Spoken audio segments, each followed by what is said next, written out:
साथियों, 22 अप्रैल को जम्मू कश्मीर के पहलगाम में आतंकियों ने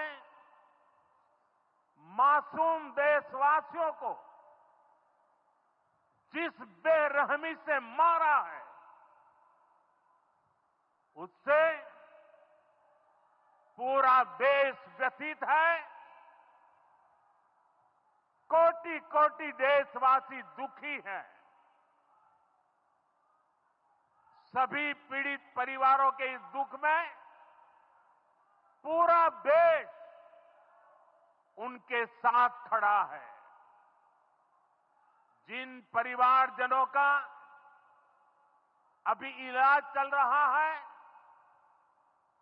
वे जल्द स्वस्थ हो, इसके लिए भी सरकार हर प्रयास कर रही है। साथियों, इस आतंकी हमले में किसी ने अपना बेटा खोया, किसी ने अपना भाई खोया, किसी ने अपना जीवन साथी खोया है। उनमें से कोई बांग्ला बोलता था, कोई कन्नड़ा बोलता था, कोई मराठी था, कोई ओडिया था, कोई गुजराती था, कोई यहां बिहार का लाल था। आज उन सभी की मृत्यु पर करगिल से कन्याकुमारी तक हमारा दुख एक जैसा है, हमारा आक्रोश एक जैसा है। ये हमला सिर्फ निहत्थे पर्यटकों पर नहीं हुआ है। देश के दुश्मनों ने भारत की आत्मा पर हमला करने का दुस्साहस किया है। मैं बहुत स्पष्ट शब्दों में कहना चाहता हूं, जिन्होंने ये हमला किया है, उन आतंकियों को और इस हमले की साजिश रचने वालों को उनकी कल्पना से भी बड़ी सजा मिलेगी। सजा मिलकर के रहेगी।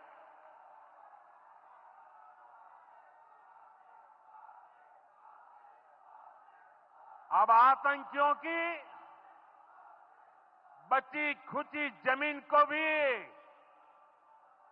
मिट्टी में मिलाने का समय आ गया है।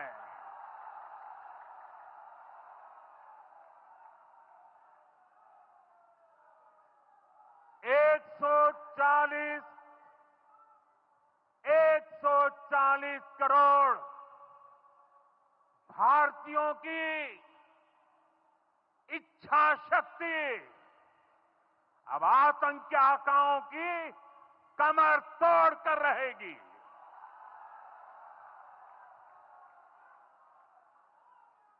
Friends, today from the soil of Bihar,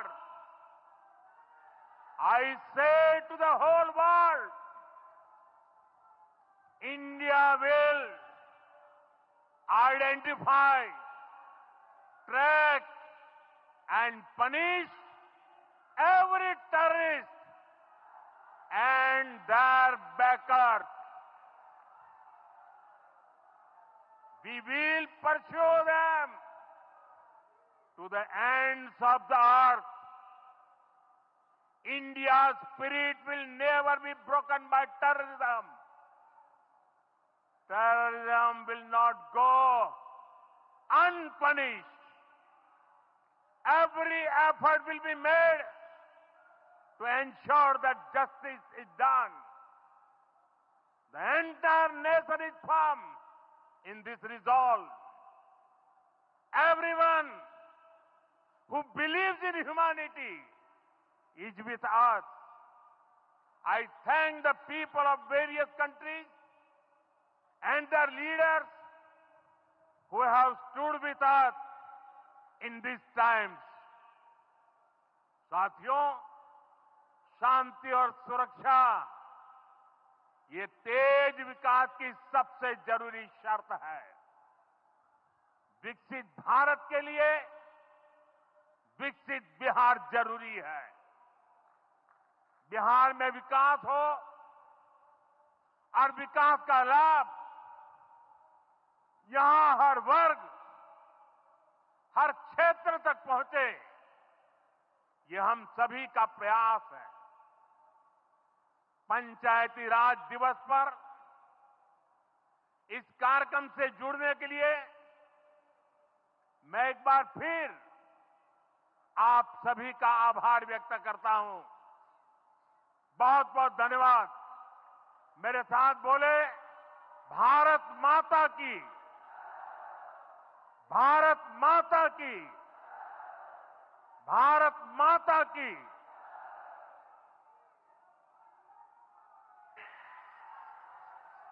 एक प्रार्थना करना चाहता हूं। आप जहां हैं वहीं अपने स्थान पर बैठे रह करके ही, खड़े होने की जरूरत नहीं है, बैठकर ही 22 तारीख को जिन परिवारजनों को हमने खोया है,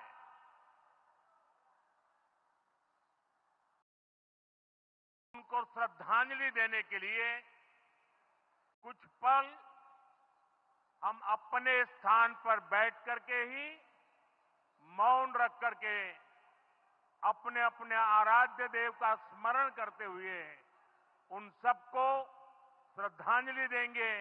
उसके बाद मैं आज अपनी बात प्रारंभ करूंगा।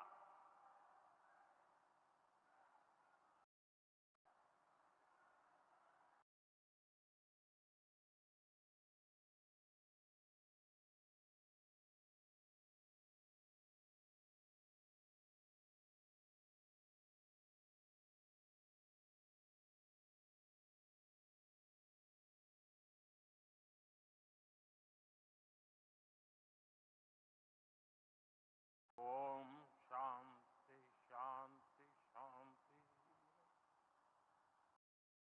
बिहार के राज्यपाल आरिफ मोहम्मद खान जी,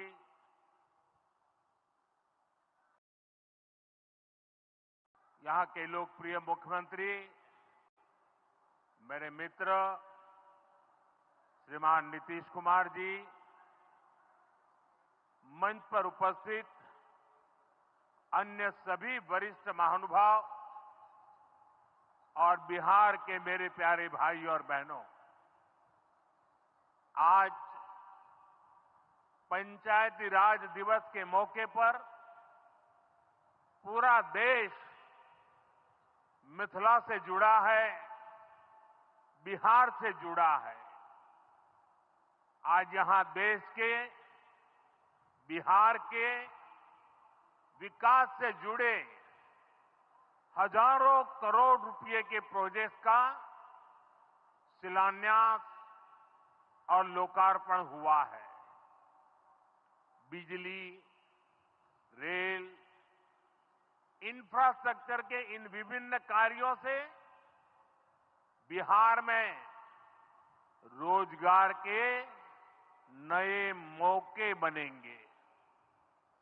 आज राष्ट्र कवि रामधारी सिंह दिनकर जी की पुण्यतिथि भी है। मैं उन्हें विनम्र श्रद्धांजलि अर्पित करता हूं। साथियों, बिहार वो धरती है जहां से पूज्य बापू ने सत्याग्रह के मंत्र का विस्तार किया था। पूज्य बापू का दृढ़ विश्वास था कि जब तक भारत के गांव मजबूत नहीं होंगे, तब तक भारत का तेज विकास नहीं हो पाएगा। देश में पंचायती राज की परिकल्पना के पीछे यही भावना है। बीते दशक में पंचायतों को सशक्त करने के लिए एक के बाद एक कदम उठाए गए। टेक्नोलॉजी के माध्यम से भी पंचायतों को मजबूत किया गया।